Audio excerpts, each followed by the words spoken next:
Завршени се систематските прегледи во сите градинки во Скопје, а резултатите се поразителни. До 47% од децата од предучилишна возраст во град Скопје имаат потреба од логопед. Оваа тивка епидемија која загрозува генерација најмлади е општествен предизвик, но и предизвик и за микросистемот наречен семејство, кој може да биде спасно и потенцијален ризик за оваа епидемија. На оваа тема разговарам со мојата гостинка, доцент доктор Ана Поповска, раководител на оделението при јавната здравствена установа Центар за рехабилитација на патологија на вербална комуникација. Добар ден и добре дојдовте. Добар ден и благодарам на поканата уште еднаш на оваа тема да ја дадеме заслужено внимание.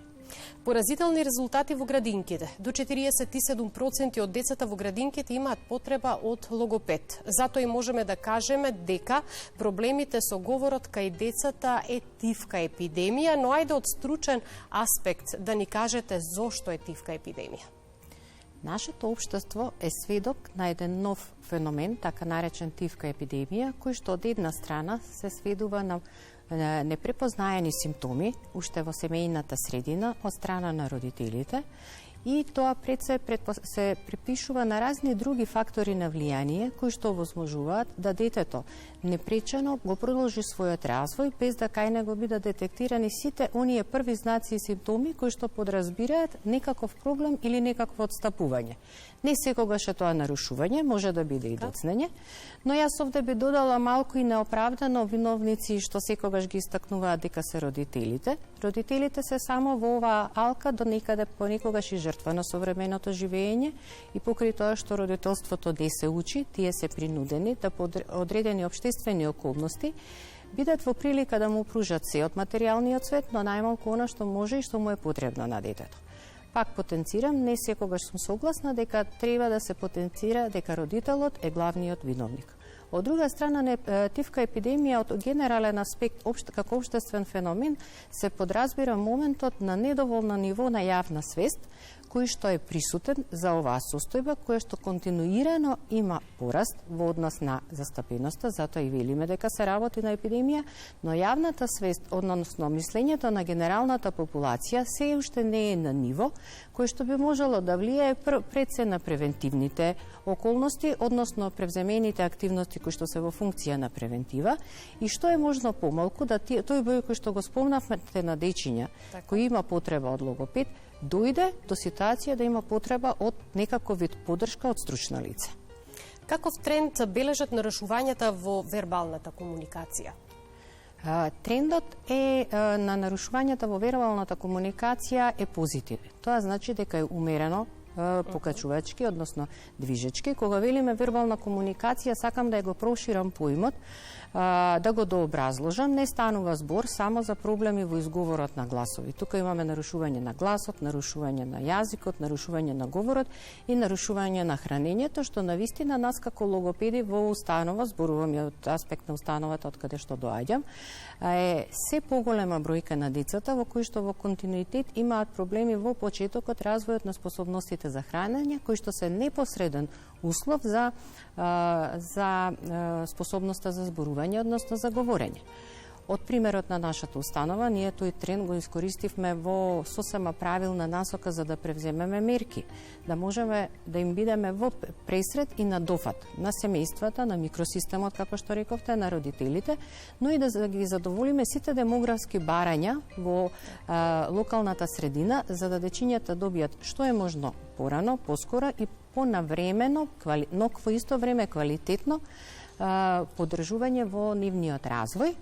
Во тој смисол, јавната здравствена установа Центар за рехабилитација на патологија во вербалната комуникација располага не само со логопеди во централната установа, туку и со 10 подрачни амбуланти, кои што се покриени од страна на кои што се во рамки на здравствените домови низ општините во градот Скопје, но и надвор од градот Скопје во општините низ Македонија.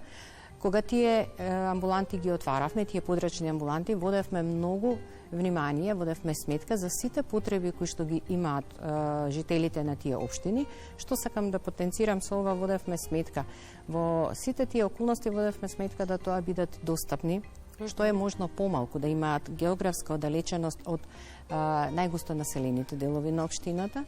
Ги искористивме приликите, материјалните и просторните кои што ни ги даваат поликлиниките во Здравствен дом Скопје, конкретно сега ако зборуваме за поликлиниките ни Скопје, и од друга страна понудивме решение во однос на карактеристиката на јазичното поднебје, што значи во јазичните средини, каде што се говори доминантен јазик различен од македонскиот, конкретно албански, ние обезбедивме да таа услуга биде и на албански јазик, бидејќи тоа е мајчин јазик на дечињата кои што живеат таму. Надвор од Скопје ние имаме 3 амбуланти кои што се наоѓаат во Тетово и Куманово, Куманово и на македонски и на албански јазик, додека во рамки на градот Скопје, во сите општини имаме по една логопедска амбуланта која што гравитира во рамки на поликлиниките на именуваните општини. Споменавте многу значајни моменти како информации кои што се однесуваат на темата и проблемот, нели, што го имаат дечињата во вербалната комуникација, се со цел што е можно повеќе граѓаните, а пред се родителите како многу значаен фактор за правилниот развој на децата да знаат повеќе за овој проблем и како понатаму да се справат. Сега од тука се наметнува и прашањето како се справува општеството со овој предизвик на национално, на локално, но и на институционално ниво. Сите овие 3 сегменти треба да бидат искомпонирани и заедно да делуваат. Делуваат заедно, тие се вмрежени меѓусебно. Ние сме составен дел на многу од активностите на сите 3 нивоа за кои што станува збор, за кои што вие ги споминавте.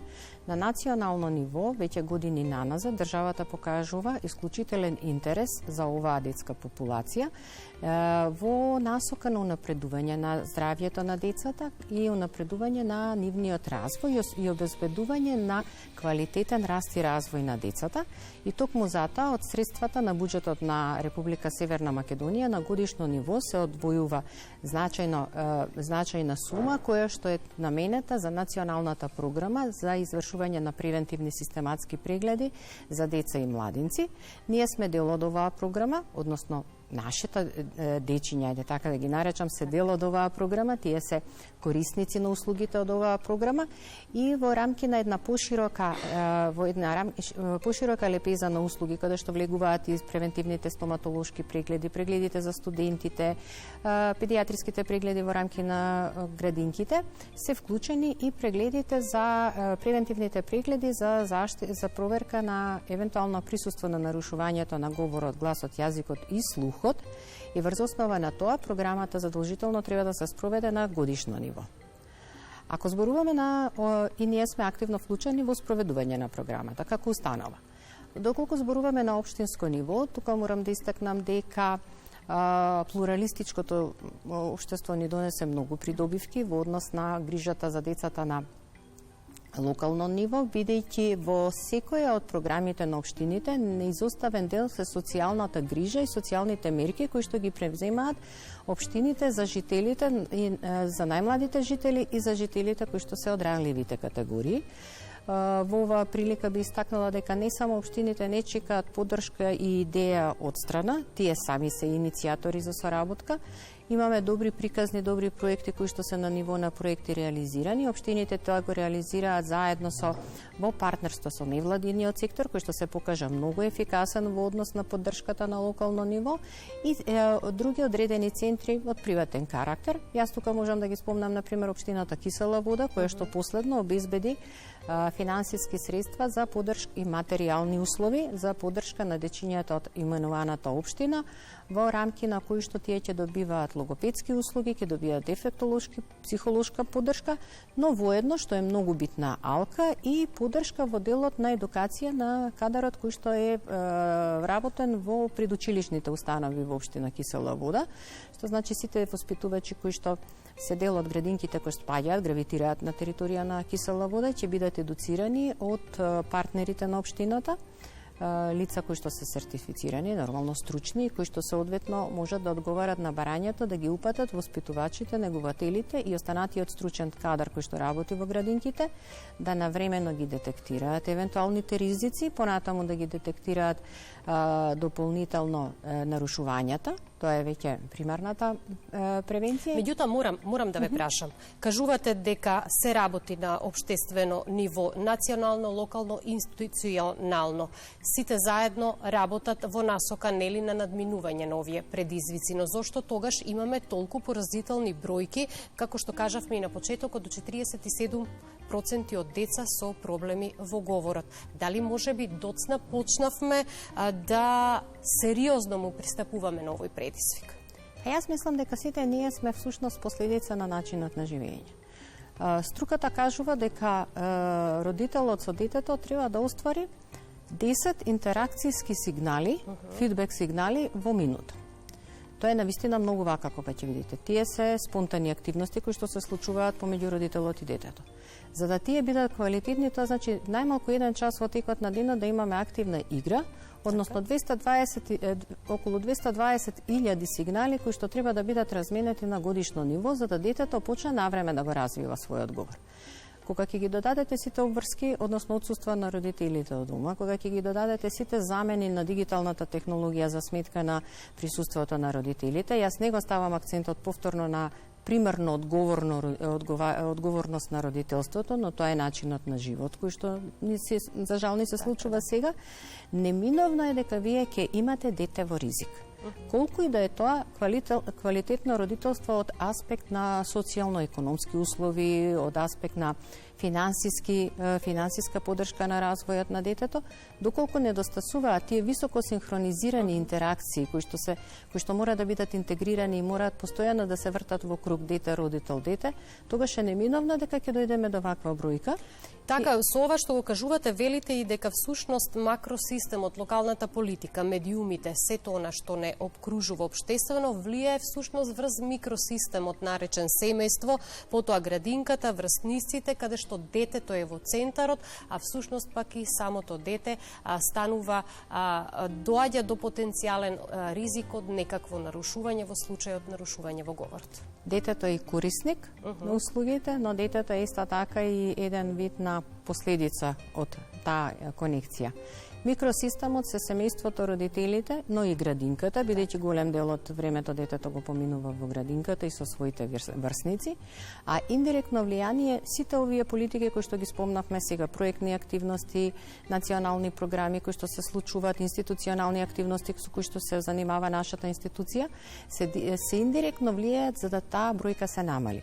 Сега не зборувам конкретно за универзална превенција. Универзалната превенција значи никаков притисок и никаков ризик од настанување на нарушување, но зборувам од примарна превенција. Кога е веќе ризикот тука, ги имаме сите негативни влијанија, што ние можеме да направиме, да на тоа дете му помогнеме и да го извлечеме од евентуално идно нарушување. Ние имаме дечиња кои што доцнат во развојот, имаме дечиња кои што имаат извесен проблем, но тоа се уште не значи дека тоа дете има некакво нарушување.